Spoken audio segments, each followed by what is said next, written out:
በትግራይ ከግጭት ክራሞት የማገገም እድል ቢመጣም ትኩረት የተሰጠው አይመስልም። የግጭቱ ቁስል መሻር ቢጀምርም አሁንም ሙሉ በሙሉ እንዳያገግም እኛም ብቻ ስሙ የሚሉ ተቸንካሪዎች ህዝቡን አላላውስ ብለውታል። ለህወሓት አመራሮች የወንበር ጸባቸውን ወደ አደባባይ ለማውጣት የተዘረጉት ድንኳኖች ካስማቸው እስኪነቀል ሐዘን እስኪሽር ድረስ መጠበቅ አልወደዱም። ዜጎች ለግጭት ከዳረጉ በኋላም ቢሆን አመራሮቹ ለሌላ እልቂት እየተሰናዱ ነው። እንባና ስብራትን የፖለቲካቸው ስብ ያደረጉት አመራሮቹ የጠመንጃ ላንቃ ወዴት ይከፈት፣ ማንን ይዘን ማንን እንምታ የሚለውን ለመለየት የፕሪቶሪያው ስምምነት ተፈራራሚዎች አዲስ አበባ እስኪመለሱ ድረስ መጠበቅ አልሆነላቸውም። የትግራይ ህዝብ ግን ግጭት ውስጥ እንዲገባ እየተገደደ ቢሆን የሚሻው ሰላምን ነው። ወጣቶች በክልሉ ግጭት ለመቀስቀስ ለሚሰሩ የህወሓት አመራሮች እምቢተኝነታቸውን እያሳዩ ነው። እናቶች አስከፊ የሰላም እጦትና እልቂት ውስጥ እንደማይገባ አሁንም ተስፋቸው አልተሟጠጠም። ተስፋ በጎ ነው። የሰው ልጅ በተስፋ ይኖራል። ነገ ከዛሬ የተሻለ ይሆናል በሚል ነገ ብሩህ ቀን ይመጣል በሚል ከክልሉ ሰማይ ስር ሰላምን የሚናፍቁ ዜጎች ያንዣበበው የባሩድ ጉም አንድ ቀን በብሩህ ፀሐይ በንጹህ አየር ይተካል ብለው ያምናሉ። ላንቃቸው እሳት የሚተፋፈሙ ዞች በአዋፍ ዝማሬ ሊፈስ ያለ የሰው ደም በንጹህ የወንዞች ሙላት ድምፅ ይለወጣል ይላሉ። እርግጥ ነገሮች እንደዚህ የሚያስብሉ አይደሉም። ከብቶች በጋጥ ውስጥ አይደሉም። ጎበዛዝት እርፍ ጥለው ጠመንጃ እንዲታጠቁ ግፊቶቹ በርትቷል። ሴቶች ለጦርነት ስንቅ እንዲቋጥሩ ማነሳሳቱ በርትቷል። ዳሩ የክልሉ ህዝብ ጠመንጃው ቀልጦ ማጭድ ምንሽሩም ማምቶ ማረሻ ቢሆን ይወዳል። ምንም እንኳ የህወሓት አመራሮች ለዚህ ያልታመኑ ቢሆኑም ጠቅላይ ሚኒስትር አብይ ከኢትዮጵያ ዜና አገልግሎት ኢዜአ ጋር በነበራቸው ቆይታ ላይ የኢትዮጵያ መንግስት ወደ ግጭት የመግባት ፍላጎት እንደሌለው ተናግረዋል። የትግራይ ህዝብ በተለይም ወጣቱ ጦርነት አሻፈረኝ የማለቱ እውነትንም ገልጠውታል። ህወሓት ባልተጠና ስሌት የፌዴራሉን ኃይል ገጥሞ ከተሸነፈ በኋላ አስመራን ይዤ ወደ አዲስ አበባ ገሰግሳለሁ ካለ ሰንብቷል። የዛላምበሳ በሮች ተከፍቷል። ለድንበሩ መከፈት የተሰጠው የዳቦ ስም የህዝብ ለህዝብ ግንኙነት የሚል ነው። መሬት ላይ ያለው እውነታ ግን ያን አይልም። ግንኙነቱ የመለዮ ለባሾች ነው። ግንኙነቱ የአፈሙዝ ላንቃዎችን ባንድ ላይ እንዴት እንክፈት፣ ታንኮቻችን ዳግም እንዴት ተራሮችን ያንቀጥቅጡ የሚል ነው። ጠቅላይ ሚኒስትር አብይ አህመድ ደግሞ ማስጠንቀቅን ከጀመሩ ሰንብተዋል። የጠቅላይ ሚኒስትሩ በእያንዳንዱ የፓርላማ ቆይታ ጦርነትን አታስቡ የሚል ተማጽኖና ማሳሰቢያዎችን ሲያስተላልፉ ነው የቆዩት። የትግራይ ክልል ወደ ግጭት እንዳይገባ የሃይማኖት አባቶች፣ ባለሀብቶችና ምሁራን ሚናቸውን በፍጥነት እንዲወጡ ትናንትም ዛሬ ጥሪ እያቀረቡ ነው። የህወሓት መልስ በእጅ የሚል አይደለም። ጤና ይስጥልኝ። የኢትዮ መልህቅ ነው። ጠቅላይ ሚኒስትር አብይ አህመድ ህወሓት ለዳግም ግጭት እየተዘጋጀ መሆኑንና የኤርትራ መንግስት በኢትዮጵያ የውስጥ ፖለቲካ እያደረገ ያለውን ጣልቃ ገብነት በተመለከተ የሰጡትን ቃለ መጠይቅ እየተመለከትን አብረናችሁን ቆያለን። አብራችሁን ቆዩ።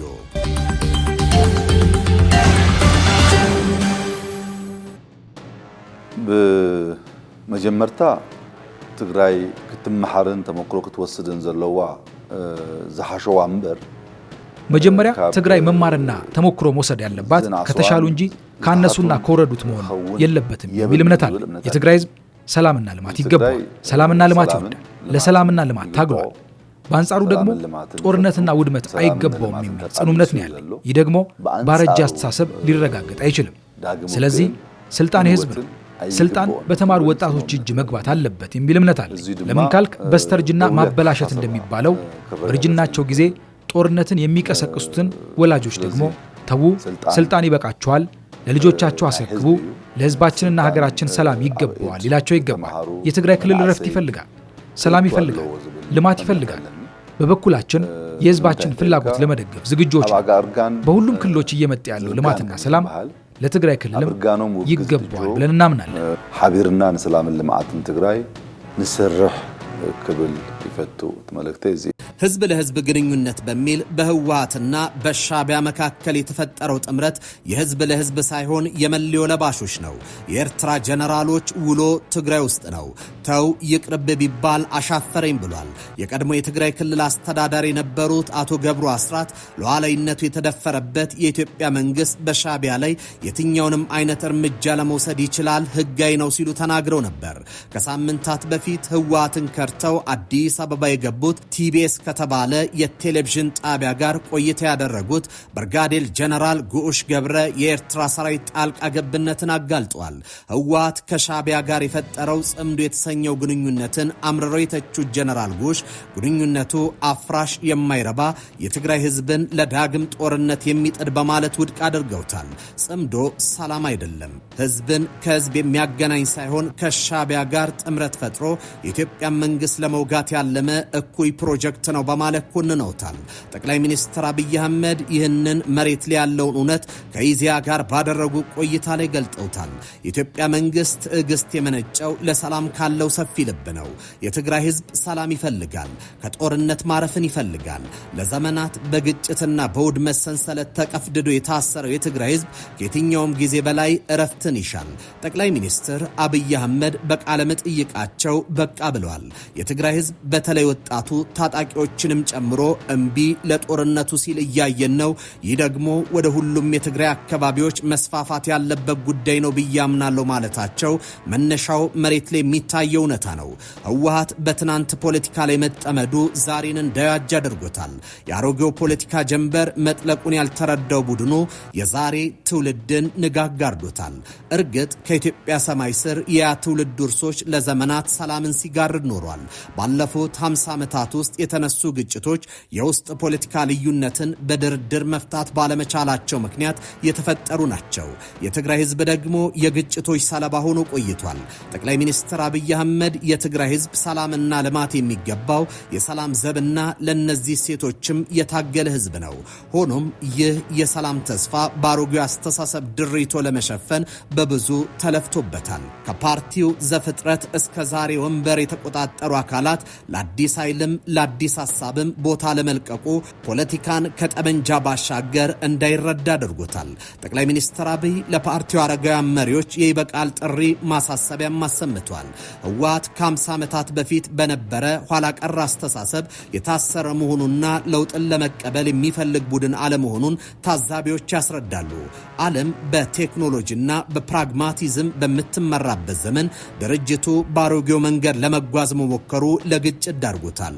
ቡድኑ ኢትዮጵያ ትፈርሳለች የሚል የተሳሳተ ስጋት በመዝራት የለውጡን ኃይል እንደ ጠላቱ ሲያይም ሰንብቷል። ድርጅቱ ለልማት የተመደበውን በጀት ለጦርነት ዝግጅትና ለታጣቂዎች ቀለብ እያዋለው ነው። በዚህም በትግራይ ህዝብ ላይ ተጨማሪ መከራ ለማምጣት እየጣረ ነው። የህወሓት የቀድሞ የጦር አመራሮችና አክቲቪስቶችም ጭምር ለጦርነት እያደረገ ያለውን ዝግጅት እየኮነኑት ይገኛሉ። በእርጅና ዘመን ጦርነትን እንደ ብቸኛ አማራጭ ለሚመለከቱ ለቡድኑ ጉምቶች ለአዲስ ሐሳብ ጠረጴዛውን ለአዲስ ኃይል ደግሞ ወንበርን መልቀቁ የጋራ መግባባትን ሊያዋልድ ይችላል ተብሎ ታምኖበታል። ትግራይ ዛሬ የምትገኘው በታሪክ መስቀለኛ መንገድ ላይ ነው። በአንድ በኩል የአሮጌው አስተሳሰብ አዙሪት፣ በሌላ በኩል ደግሞ የተማረው ወጣት የሰላም አድማሱ ይታያሉ። ጠቅላይ ሚኒስትሩ እንዳሰመሩበት ከሰላም ፈላጊውና ከተማሩ ወጣቶች ጋር በመተባበር ለትግራይ ሰላምና ልማት መስራት የዛሬ ብቻ ሳይሆን የነገውም ትውልድ አደራ ነው ይላሉ።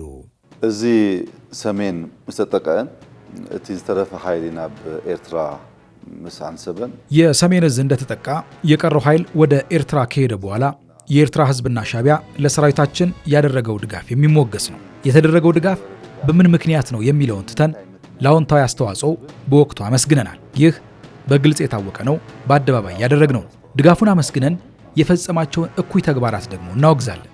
ችግሩ እንደ ችግር መነሳት ስላለበት አውግዘናል። እኛ እኩይ ተግባርን እኩይ፣ መልካም ተግባራትን ደግሞ መልካም በማለታችን ቅር አይለንም። የኤርትራ ሰራዊት የሰሜን እዝ ስለተጠቃ አጋጣሚውን ተጠቅሞ ወደ ትግራይ መግባቱ ይታወቃል። መንግስት በዚያን ወቅት የውጭ ኃይልን ለመከላከል በሚያስችለው ሁኔታ ላይ አልነበረም። ኃይላችን ውስን ነበር። ከህወሓት ጋር ውጊያ ላይ ነበር የነበረው። የውጭ ኃይልን መከላከል አንችልም ነበር። ስለሆነም የኤርትራ ጦር ትግራይ ውስጥ ገብቶ ከባድ ወንጀል ፈጸመ። ንጹሃንን ገደለ፣ ተቋማትን ዘረፈ፣ የሲቪልና ማህበራዊ ተቋማትን አወደመ። በተለይ በአክሱም ከተማ በሁለት ቀናት ውስጥ በመቶ የሚቆጠሩ ወጣቶችን ጨፈጨፈ። ያን ጊዜ ነው የተለያዩ የፌዴራል መንግስት ባለስልጣኖችን ወደ አስመራ ልከን የነበረው። አክሱም ብቻ ሳይሆን አድዋ፣ አዲግራት፣ ሽሬን ጨምሮ ቤቶችን አፈረሰ፣ ኢንዱስትሪዎችን አወደመ፣ ማሽነሪዎችንም ዘርፎ ከዚያም ወደ መቀሌ እንዳይገባ ብለን ታክቲካዊ በሆነ መንገድ ዘግተነው ነበር። ምክንያቱም በገባበት ከተማ ሁሉ ጥፋቶችን ይፈጽም ስለነበር ነው። አሁንም አለው ለማለት ብቅ ጥልቅ እያለ ነው። ለሻዕቢያ ያለኝ መልእክት፣ ለኤርትራ ሰራዊት፣ ለሁሉም ያለኝ መልእክት የምትንቀዠቀዥ እጅ ጣጣ ታመጣለች ማለት ብቻ ነው የምፈልገው። ሰራዊት ኤርትራ ንኩሎም ዘለኒ መልእክቲ ቀንጠብጠብ ትብል ዳዋ ትመጾ ኣለዋ ጥራይ ብሎም ዝፈቱ የጠቅላይ ሚኒስትሩ ማሳሰቢያ መሰማት ከጀመረ ሰንብቷል። በተደጋጋሚ ጊዜ ጦርነት እንዳይቀሰቀስ ተማጽኗል፣ አሳስበዋል። ከዚህ ቀደም በነበረው የፓርላማ ቆይታቸው ወቅት በትግራይ ውጊያ ከተጀመረ ከዚህ በፊት ከነበረው የተለየ እንደሚሆን አስጠንቅቀው ነበር። የትግራይ ህዝብ 100% ጦርነት አይፈልግም ያሉት ጠቅላይ ሚኒስትር ዶክተር አብይ ከህዝብ ፍላጎትና አሁን ካለው ዓለም አቀፋዊ ነባራዊ ሁኔታ ውጪ በክልሉ ውጊያ ቢቀሰቀስ ዓለም ደንታ የለውም ማለታቸው የሚታወስ ነው። ዓለም ብዙ ውጊያ እያስተናገደ ስለሆነ ጆሮም የለውም ጊዜም የለውም። ታዛቢዎች ህወሓት የፕሪቶሪያውን ስምምነት ደጋግሞ ቢጥሰውም የፕሪቶሪያው ስምምነት ይከበር ያለ እየጠየቀ ነው። ቡድኑ ህገወጥ ምርጫ በማካሄድ የተመሰረተው መንግስት ፈርሶ ጊዜያዊ መንግስት እንዲመሰረት ሆኗል። ስምምነቱ ግጭትን በዘላቂነት ለማቆም የተደረገ ስምምነት ፐርማነንት ሴሴሽን ኦፍ ሆስቲሊቲስ አግሪመንት ቢሆንም ሻዕቢያ ጋር ጋብቻ ፈጽሞ የጦርነት አታሞ በመደለቅና ለዛም ዝግጅት እያደረገ ከመሆኑ ጋር ተያይዞ ዘላቂ እንዳይሆን አድርጎታል። ይህ የስምምነቱን ዓላማ የናደ ሆኖ ተገኝቷል። ሌላው ትጥቅ መፍታትና ወደ ሰላማዊ ህይወት መመለስ ዲዲአር የስምምነቱ ምሰሶ ሲሆን የጸጥታ ስጋትን በዘላቂነት ለመቅረፍ የተቀመጠ የስምምነቱ ድንጋጌ ነው። በዚህም የህወሓት ታጣቂዎች የነበራቸውን ቀላልና ከባድ መሳሪያዎች ለፌዴራል መንግስቱ ማስረከብንና ታጣቂዎቹን መልሶ ወደ ማህበረሰቡ መቀላቀል ዲስአርማመንት ዲሞቢላይዜሽን ኤንድ ሪኢንቴግሬሽን ዲዲአር ሂደትን ይጨምራል። ይሁንና ህወሓት ተጨማሪ የጦር መሳሪያዎችን ታጥቋል። ፊልድ ማርሻል ብርሃኑ ጁላ ከዚህ ቀደም ቡድኑ በኢትዮጵያ ውስጥ የፌዴራል መንግስቱ ብቻ ሊይዘው የሚገባውን የጦር መሳሪያ መታጠቁን ገልጸው ለመከላከያ አስረክቡ ሲሉ ማሳሰባቸው የሚታወስ ነው። ህወሓት ጦር ማስረከብ ሲገባው ጦር አከማችቷል። ጦሩን በትኖ የመልሶ ማቋቋም ስራን አልሰራም። ይህ ሌላኛው የስምምነቱ ጥሰት ነው። በስምምነቱ አንቀጽ 7 የተጠቀሰው መተማመንን መገንባት እርምጃዎችን የተመለከተው ድንጋጌ ህወሓት ለግጭት ከሚዳረጉ የትኛውንም እንቅስቃሴ ለመታቀብ ቢስማማም ቀጣይ ውጊያ ለማድረግ እየተዘጋጀ ነው። በፕሪቶሪያው ስምምነት አንቀጽ 7ኢ ላይ ህወሓት ከውጭ ኃይሎች ጋር ምንም አይነት ግንኙነት ላለማድረግ የተስማማ ቢሆንም ጽምዶ በሚል ከሻዕቢያ ጋር የጦር ጋብቻ ፈጽሞ የውጊያ ዝግጅት ላይ ነው። በስምምነቱ ህገ መንግስታዊ ስርዓቱ በኃይል ለመጣል እንቅስቃሴ እንዳያደርግ የተስማማ ቢሆንም ህገ መንግስታዊ ስርዓቱን ለመጣል ከውጭና ከውስጥ ኃይሎች ጋር የሶስትዮሽ ጥምረትን ፈጥሮ በመንቀሳቀስ ላይ ነው። ካብ ዝገርም ስርዓት ሻዕቢያ እውን ብዘገደደ መንገዲ ብልማት አያምንን። ከሚገርመው የሻዕቢያ ስርዓት በባሰ መንገድ በልማት አያምንም፣ በስልጣን ሽግግር አያምንም፣ ልጆቹን የልጅ ልጆቹን ሳይቀር አያምናቸው። እንደሚታወቀው የኤርትራ ህዝብ የሥራ ፍቅር ያለውና ሥራ ፈጣሪ ነው። ነገር ግን የሚሆነው መንግስት ማግኘት አልቻለም። ሁላችንም እንደምናውቀው ሻዕቢያ ስልጣን ሲይዝ ከ300 በላይ ፋብሪካዎች በኤርትራ ነበሩ። ዛሬ ሁሉም በሚባል ደረጃ ወድመዋል፣ የሉም። ያኔ አስመራ ዩኒቨርሲቲ የምትባል አንድ ዩኒቨርሲቲ ነበረች፣ እሷም ተዘግታለች። ኤርትራ እንደ አንድ ሀገር አንድ ዩኒቨርሲቲ የላት። የኤርትራ ህዝብ ሀገሩን ትቶ ወደ ስደት አምርቷል። ይህ የሚታወቅ ነው። ኡጋንዳ፣ ሱዳን፣ ደቡብ ሱዳን፣ ኬንያ፣ ኢትዮጵያ ወደ ሁሉም ሀገራት እየተሰደዱ ነው። ኤርትራ ባዶ እየሆነች ነው። እነዚህ ከሀገራቸው የተሰደዱት በስደት ላይ እንዳይኖሩ ከነርሱ ጋር ሰላዮችን ጭምር እየላከ ማን ጤነኛ ማን በሽተኛ መሆኑን ለማወቅ አስቸጋሪ ስለሆነ ሰላማዊ የሆኑ ችግር ላይ እየወደቁ ነው። እዚህ ኢትዮጵያ ውስጥ ኤርትራውያን እንደ ሀገራቸው ይስሩ የሚል አቋም ነበረን። ችግር እየተፈጠረ ያለው ከጤነኛ ጋር ተቀላቅለው የሚመጡ በሽተኛ ሐሳብ ያላቸው ሰዎች ስላሉ ነው። ማን ነው ጤነኛ ማን ነው በሽተኛ ለመለየት ያስቸግራል። በሀገራቸውም እንዳይኖሩ ሰላም እያሳጣቸው ነው። ስደት ላይ ሆነውም ሰላም እያሳጣቸው ይገኛል። ይህ የክፋት ሁሉ መሰረት ሰው በሀገሩ በውጭ መኖር ካልቻለ በጣም አስቸጋሪ ነው። ይህ ይቅር ሊባል የማይገባው በደል ነው የሚመስለኝ። ይህ ይቅርታ የማይገባው ሰብአዊ በደል ነው። እኛ ከልምዳችን ቀረብ ብለን ለመስራት ሞክረን ነበር። ከልምዳችን የተማርነው ምንድነው ካልከኝ ከዚህ ኃይል ምንም ጥሩ ነገር ማግኘት የማይታሰብ ነው። ስለሆነም አቅም ካገኘ ሀገርን ከመበጥበጥ ወደ ኋላ አይልም። ይሁን እንጂ አሳምረን ስለምናውቀው ደግሞ ዳግም ህዝባችንን እንዲበድል እድል አንሰጠው። ምናልባት ከተሞከረ ደግሞ የመጨረሻ ሙከራ ነው የሚሆነው ብዬ ነው የማምነው። ደጊሙ ለህዝብና ከበድል እድል አይረክብም ከመዋያት እድል አይንህ ቦይና ምናልባች እንተፈቲኑ ድማ ናይ መወዳእታ ፈተነ ያተኸውን ኢለይዛም ጠቅላይ ሚኒስትር አብይ የፕሪቶሪያው ስምምነት ተፈናቃዮችን ወደ ቀያቸው መመለስ የስምምነቱ አካል መሆኑን ይጠቅሳሉ። በሰሜኑ ጦርነት ወቅት የትግራይ ህዝብ ወደ ራያና ወልቃይት የተፈናቀለ ቢሆንም በፕሪቶሪያው ስምምነት ማግስት ግን አብዛኛው ተፈናቃይ ሙሉ በሙሉ በሚባል ደረጃ ወደ ቤቱ ተመልሷል ብለዋል። ተፈናቃዮችን የመመለስ ስራ ቀጥሎ የይገባኛል ጥያቄ ካሉባቸው ቦታዎች የተፈናቀሉም ወደ ራያና ሌሎች አካባቢዎች መመለሳቸውን ጠቁመው የተቸነከረ ሐሳብ የሚያራምደው ህወሓት ግን ተፈናቃዮችን ለፖለቲካ ጥቅም ሲል እንደ ማስያዣ በመጠቀም ወደ ወልቃይት ለመመለስ አልተቻለም ሲሉ ገልጿል። የፕሪቶሪያው ስምምነት ሙሉ በሙሉ እንዳይተገበር ትልቁ እንቅፋት የሆነው ቡድኑ አምኖበት ከፈረመው ስምምነት ላይ የሚመቸውን አንቀጽ ብቻ መርጦ በመውሰድ ህገ መንግስቱን እየጣሰ መቆየቱን ገልጿል። የፌዴራል መንግስት ከፕሪቶሪያው የሰላም ስምምነት በኋላ ተፈናቃዮችን መመለሱ በቡድኑ የተደናቀፈ ቢሆንም አሁንም ትልቁ ስራ እነዚህን ተፈናቃዮች መመለስ መሆኑን ገልጿል። የፕሪቶሪያው ስምምነት የሚመለከታቸው አካላት አሁንም ኃላፊነታቸውን አውቀው በሙሉ እምነት ከሰሩ ሁሉንም ችግሮቻችንን በዚህ ማዕቀፍ መፍታት እንችላለን ብለዋል። ጠቅላይ ሚኒስትር አብይ አህመድ በኢትዮጵያ የውስጥ ፖለቲካ ውስጥ ገብቶ እየፈተፈተ ስላለው ሻዕቢያ ተናግረዋል። የሻዕቢያ ፕሮጀክት ኢትዮጵያን የማፍረስ ነው። ከዓመታት በፊት በፕሪቶሪያው ስምምነት ተቋጭቶ በነበረው ግጭት በፌዴራል መንግስቱና በህወሓት መካከል ቢሆንም ሻዕቢያ ግን ንጹሐንን ጨፍጭፏል። ጠቅላይ ሚኒስትሩ በኤርትራ ሰራዊት በአክሱም ከተማ በመቶዎች የሚቆጠሩ ወጣቶች መጨፍጨፋቸውንና በአድዋ በሽሬና በሌሎች አካባቢዎች የሚገኙ ፋብሪካዎች እንዲወድሙና ማሽነሪዎች እንዲዘረፉ መደረጉን ገልጿል። ይህ የንጹሃን በደልና የሀብት ዘረፋ በምንም አይነት መስፈርት ተቀባይነት የሌለው መሆኑን መንግስት በጽኑ እንደኮነነው አረጋግጧል። ስርዓቱ በልማት በስልጣን ሽግግርና በትምህርት የማያምን መሆኑን የጠቀሱት ጠቅላይ ሚኒስትሩ በኤርትራ የነበሩ ከ300 በላይ ፋብሪካዎች ተዘግተው ሀገሪቱ ባዶ መሆኗን ተናግረዋል። ብቸኛው የአስመራ ዩኒቨርሲቲ ተዘግቶ ሀገሪቱ ያለ ከፍተኛ ትምህርት ተቋም ቀርታለች። ይህም የኤርትራ ወጣቶች ተስፋ ቆርጠው ወደ ኢትዮጵያና ሌሎች ሀገራት እንዲሰደዱ ምክንያት ሆኗል። ከዚህ ኃይል ምንም አይነት ጥሩ ነገር አይገኝም ያሉት ጠቅላይ ሚኒስትሩ መንግስት ካለፈው ልምድ ትልቅ ትምህርት ማግኘቱን ገልጿል።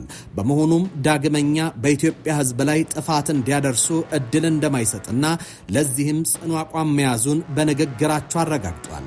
ሆኖም ሻዕቢያ ከትናንት መንገዱ ይመለሳል ተብሎ ባይጠበቅም ነገር ግን ጥቂት ለሰላም የተገረበበ በር ካለ የኢትዮጵያ መንግስት ያንን ለማስፋት ይሰራል።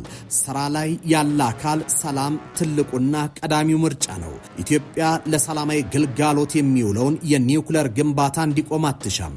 በታሪክ ከፍተኛ የውጭ ምንዛሪ እያስገኘ ያለውን የማዕድን ሽያጯ እንዲስተጓጉል አትፈልግም። የኤአይ ዩኒቨርሲቲ በገፍ ኮደሮችን ማምረትና ቴክኖሎጂን ማዕከል ያደረጉ እንቅስቃሴዎቿ እንዲገደቡ አትፈቅድም።